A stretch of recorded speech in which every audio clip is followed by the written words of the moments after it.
दरम्यान निर्धार शिबिरातून उद्धव ठाकरेंनी मुख्यमंत्री फडणवीसांवर शेलक्या शब्दात टीका केली। तुम्ही उद्धव ठाकरे होऊच शकत नाही असं म्हणत त्यांनी फडणवीसांना डिवचलं। शिंदेंच्या कामांना फडणवीस स्थगिती देतात अशी टीका विरोधकांनी केली होती। स्थगिती द्यायला मी उद्धव ठाकरे नाही असं फडणवीस म्हणाले होते।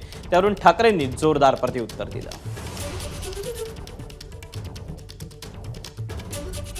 गेल्या काही काळामध्ये आमच्या माध्यमांची आवडती बातमी झाली आहे। काही झालं की फडणवीसांनी शिंदेंच्या प्रोजेक्टला स्थगिती दिली। एक पेड बातमी झालेली आहे।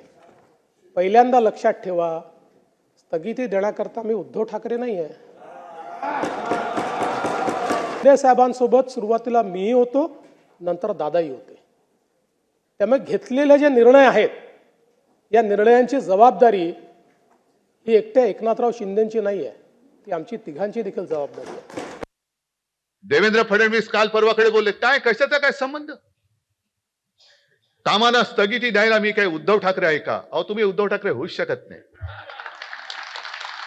हेच तर तुमचं दुःख आहे। माझ्या राज्याचं नुकसान होऊन मालकाच्या मित्राच्या खिसे भरणाऱ्या कामांना नुसती स्थगिती नाही तर ठामपणे नकार दिला, तिकडे उद्धव ठाकरे पाहिजे। ते देवेंद्र फडणवीस सारख्या येरागडबडचं काम नाही येते। एबीपी माझा, उघडा डोळे बघा नीट।